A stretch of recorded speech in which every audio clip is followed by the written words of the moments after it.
पांडाल में विराजमान सभी पिता तुल्य, बुजुर्ग, माता तुल्य, काकी भाभीियों और युवा साथियों को एक बार मेरी ओर से तहे दिल से आपको जोहार प्रकट करना चाहूंगा।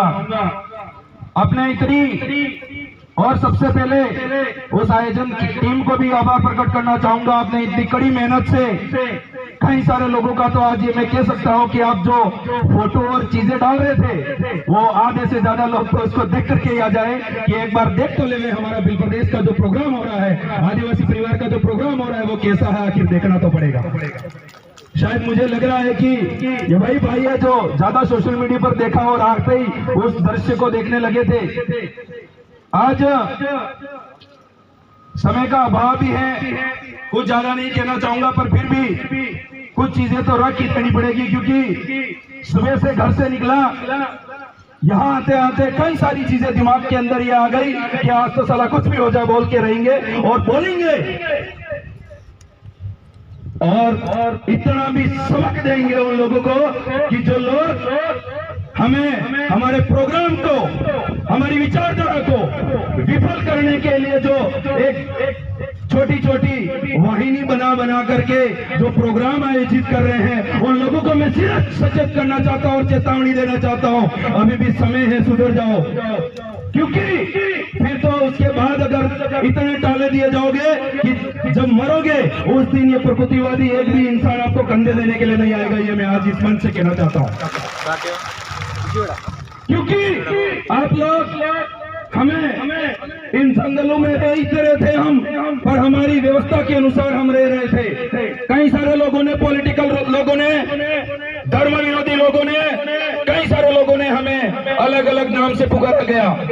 कभी तो हमें वनवासी कहा गया, कभी हमें नक्सलवादी कहा गया, कभी हमें माओवादी कहा गया, वामपंथी कहा गया। मैं ये कहना चाहता हूं कि आपको और भी थोड़े 10 एक नाम और आते हो तो थाईलैंड जाओ, एक बार ढूंढ करके लेके आ जाओ, इनको कहना क्या चाहिए। और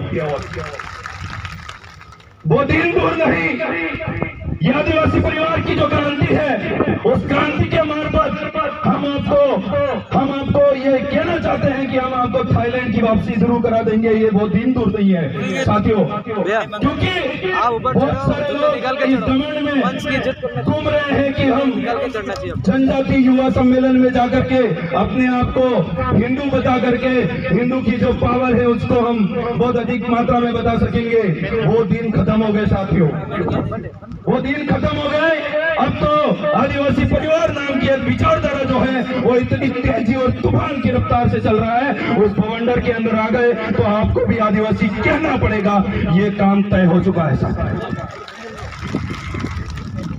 इसीलिए बहुत सारे लोग, आज मैं उनसे पूछना चाहता हूं इस वीडियो के माध्यम से कि आप हमारे भाइयों को, हमारे बहनों को, हमारे बुजुर्ग को आप बेवकूफ बना करके उस भगवे झंडे के नीचे बिठा रहे हो, उसकी वजह क्या है? कोई वजह नहीं है, सिर्फ एक ही वजह है कि आप आपकी राजनीतिक रोटियां सेकना चाह रहे हो। कोई वजह नहीं है, आप अपने आप को मजबूती नहीं दे करके आप विरोधियों को मजबूत कर रहे हो। मैं ये कहना चाहता हूं कि आपका जो मकसद है वो हमें अलग अलग धर्मों में बांटना मकसद है। ये मकसद आपका जो हम कामयाब नहीं होने देंगे, पूरी तरीके से तैयार खड़े हैं उसके लिए। और आज जो सरसियापाल के अंदर आयोजन करके, जनजाति युवा सम्मेलन करके आप किसी व्यक्ति को गोपन धारण करवा रहे हो, आप किसी व्यक्ति को, वहां युवाओं को तीर धनुष धारण करवा रहे हो, और जो आपका बैनर बनाया है उसके ऊपर राणा पुंजा भील लगा हुआ है। हमने किसी साथी ने पूछ लिया और पूछने के बाद उसने ये बताया कि ये तो हमारे पुरखे हैं, जबकि उस नाम के नीचे लिख रखा है राणा पुंजा भील और नीचे सारे हिंदू बने हुए। मैंने ये सवाल किया और अभी तक सोच रहा हूं कि बाप तो भील था और बेटे कहां से ये सनातनी और ये हिंदू पैदा हो गए, मेरे को समझ में नहीं आ रहा। कहां से हो गया ये? मुझे ज्यादा कहने को मजबूर मत करिए, नहीं तो हमें कहना पड़ेगा। अभी भी आपके अंदर जो वर्ण शंकर वाला थोड़ा बहुत अंश रहा है उसको सांद्रण कर दीजिए और आ जाइए आदिवासी परिवार की जाजम पर, क्योंकि वहां पर आपको कोई मंच और कोई वहां पर वैल्यू नहीं देने वाला है। अगर आप चाहते हो तो इस मंच पर आइए, आपका नाम होगा अच्छे से, आप उस कार्य के साथ में जुड़ करके आपका परिवार भी आपके ऊपर गर्व करेगा और ये कहेगा कि मेरा बंदा, मेरा बेटा जो हमने पैदा किया वो सही दिशा के अंदर जा रहा है। वो आज नहीं, वो 10 साल की नहीं, 50 साल की नहीं, वो पूरी 7 पीढ़ियों की आने वाली पीढ़ी के लिए सोच रहा है, उसके लिए जन जागरण कर रहा है। ये चीज आपको देखनी पड़ेगी। इसलिए मैं यहाँ के भी भाइयों से कहना चाहता हूँ कि जितनी रफ्तार से हमारी आदिवासी परिवार की विचारधारा का जो प्रमोट हो रही है, जो आगे तेजी से चल रही है, वो बहुत सारे लोग हमारे बीच में आकर के ऐसे कहीं न कहीं अलग तरीके से तटपुंजियों के काम किया करने वाले हैं। इसलिए हमें सतर्क होना पड़ेगा और हमारे ही भाइयों के बीच में हमें इतना एक्टिव होना पड़ेगा कि कौन सही है और कौन गलत है हमें 1 मिनट में पहचान जाए। ऐसी तर्क शक्ति हमारे पास रखनी चाहिए हमें। और मैं उनको यह कहना चाहता हूं कि आदिवासी परिवार क्या करवा रहा है आपसे। आदिवासी परिवार उनके खुद के जमीन को जगा करके, खुद का आईना लेकर के आदिवासी पूरे भील समुदाय को ये बता रहा है कि उठ मेरे भाई, आज तक किस धर्म के अंदर पड़ा था, कभी तो ईसाई में पड़ा था और कभी हिंदू में पड़ा था, उठ जा वहां से और आज आदिवासी परिवार की जादम पर, क्योंकि तेरे ओरिजिनल जो डीएनए है वो भाई और बहनें सारे यही बैठे हुए, तुझे यहाँ बैठने की जरूरत है। आज देख लिया होगा आपने, कितनी भी तादाद के अंदर डीजे कर लो या कुछ भी कर लो, फिर भी उनका जो परिणाम है आज आप देख रहे होंगे और आपको न्यूज में मिल भी जाएगा कि कितने लोग इकट्ठे हुए हैं। इसलिए मैं कहना चाह रहा हूं, भूल कर रहे हो आप आदिवासी परिवार की विचारधारा को रोकने के लिए, और भूल कर रहा है वो दैनिक भास्कर दलाल जो राजनीतिक मीडिया और उनको राजनीतिक तरीके से कन्वर्टेड करके उनको इतना गुलाम बना करके कर रहा है, उसको भी सचेत करना चाहते हैं। वो दिन भी दूर नहीं है भैया जिस दिन आपकी भी होलियां जलनी शुरू हो जाएगी। दैनिक भास्कर दलाल हम आदिवासियों को वामपंथी और नक्सलवादी कहना बंद कर दे। जिस दिन हम लोग अभी भी इतनी ताकत में खड़े हुए हैं, जिस दिन अगर आपकी तरफ अगर रुक कर दिया तो आपके ऑफिस और आपका हेडक्वार्टर किधर था पता भी नहीं चलेगा।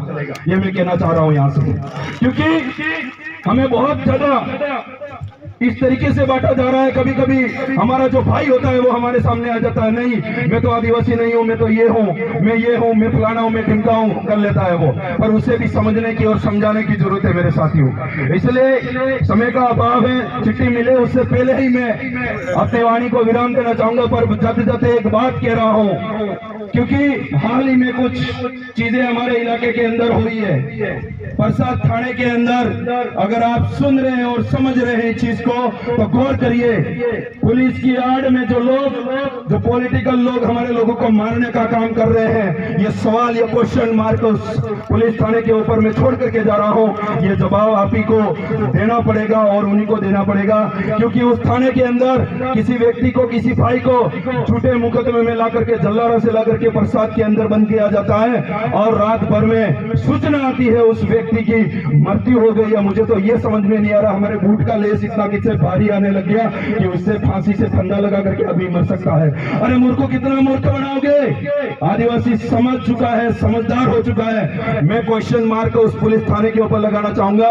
सही तरीके से जवाब दीजिए और अपना स्पष्टीकरण दीजिए। पहले तो आप किसी आदमी को बंदी गृह के अंदर रखते हो तो उसकी सारी चीजें निकलवा देते हो और उसको बंद करते हो, तो उस भाई के पास में रस्सी और लेस कहां से अंदर चला गया? ये क्वेश्चन मार्क उस पुलिस थाना प्रसाद के ऊपर है। ज्यादा कुछ नहीं कहना चाहूंगा, यही कहकर के अपनी वाणी को विराम देना चाहूंगा। एक बात जो है वो आज नए नए मेहमान, नए नए भाई जो इस मंच पर, इस पंडाल में पधारे हैं, उनके लिए एक ही बात कहना चाहूंगा, रख हौसला, वो मंजर भी आएगा, तुझ प्यासे के पास ये समंदर भी आएगा।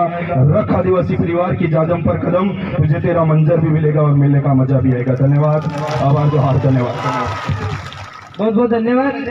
बहुत ही खूबसूरत जीतू भाई, आपने बहुत ही शॉर्ट एंड स्वीट में बहुत सारी बातें